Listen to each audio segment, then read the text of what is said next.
जय श्री कृष्ण दोस्तों। हर हर महादेव। कैसे हैं आप सब?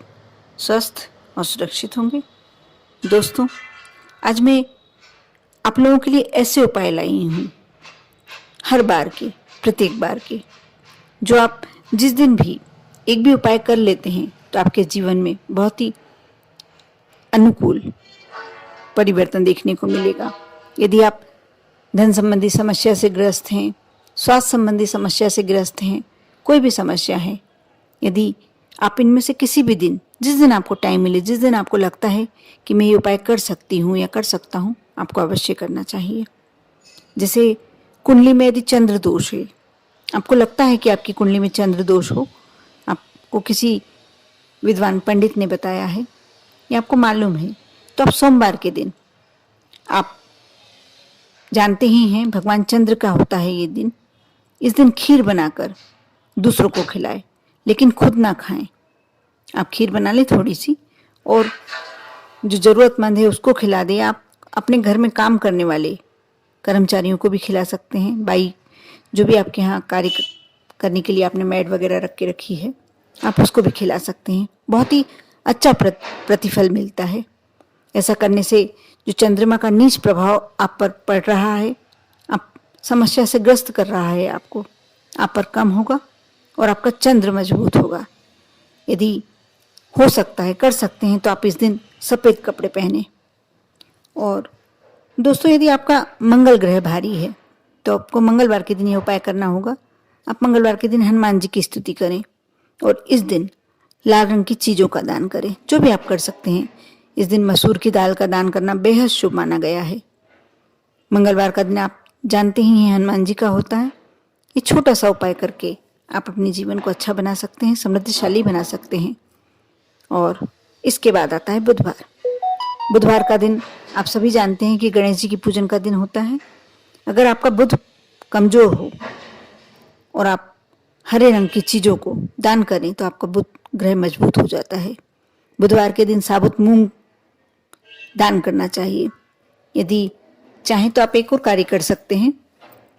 गणेश जी के मंदिर में थोड़ा सा खड़ा मूंग और थोड़ा सा गुड़ लेकर जाएं और गणेश जी को समर्पित करें। कैसी भी समस्या हो, कैसी भी परेशानी हो, जिसमें धन संबंधी जो परेशानियां हैं, एकदम दूर हो जाएंगी आपकी। आप कर देखें।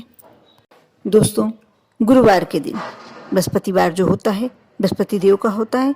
इस दिन पीले रंग का बहुत ज़्यादा महत्व होता है। विष्णु भगवान को पीला रंग अति प्रिय होता है।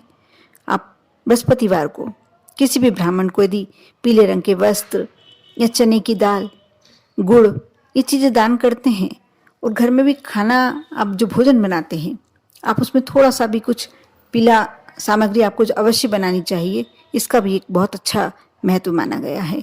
साथ ही आप एक केला गुरुवार गाय को अवश्य खिलाएं। कहते हैं जो गुरुवार का व्रत करता है, पूजन करता है, उसे स्वयं केला नहीं खाना चाहिए, लेकिन यदि गाय को खिलाया जाए केला, एक केला ही खिलाया जाए, उसका भी अच्छा प्रतिफल मिलता है। यदि मान सम्मान, यश, समृद्धि आप चाहते हैं तो आपको आपके शुक्र ग्रह को मजबूत करना होगा।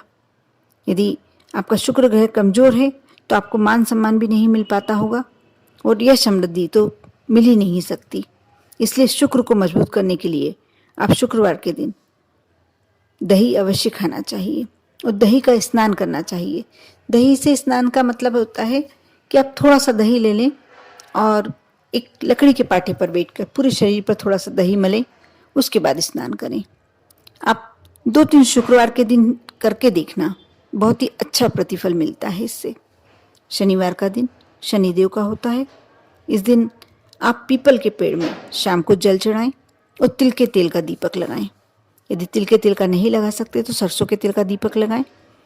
और यदि संभव हो तो आप नई कीलें 4 कीले ले आएँ और पीपल के पेड़ के नीचे चढ़ा दें, या शनि मंदिर में भी चढ़ा सकते हैं।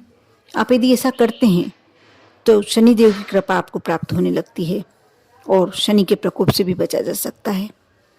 दोस्तों, सप्ताह का आखिरी दिन रविवार सूर्य भगवान को समर्पित होता है। इस दिन आप जल में थोड़ा सा गुड़ डालें और इससे सूर्य को अर्घ्य दें। आप चाहें तो कुमकुम भी डाल सकते हैं, गुड़ भी डाल सकते हैं।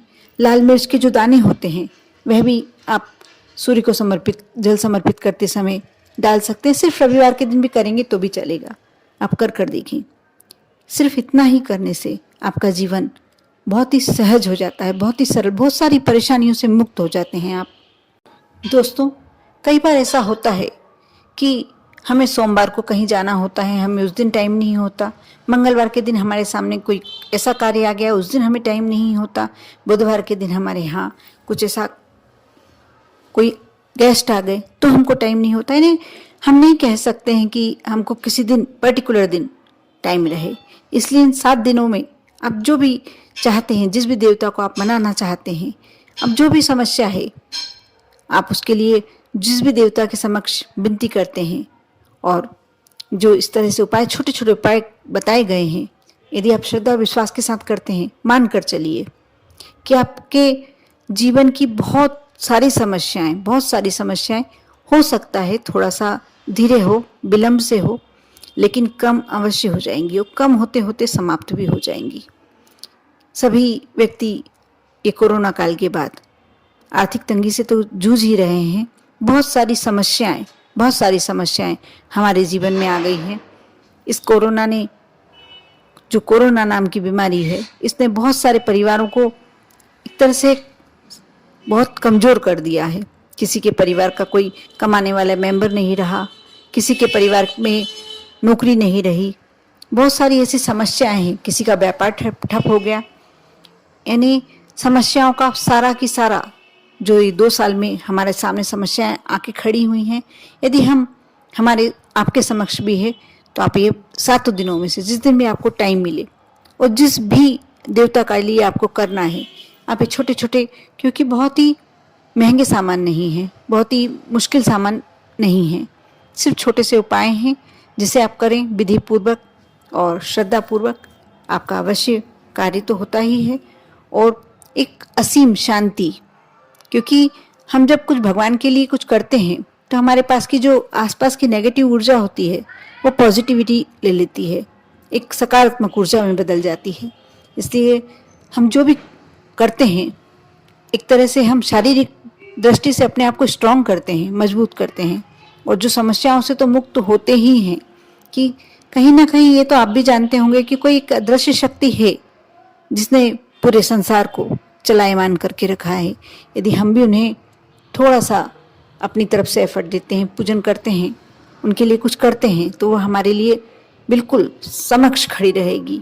आपकी कोई भी आपको कठिनाइयों में से निकालने का अवश्य अवसर बताएगी कि कैसे आपको निकलना है।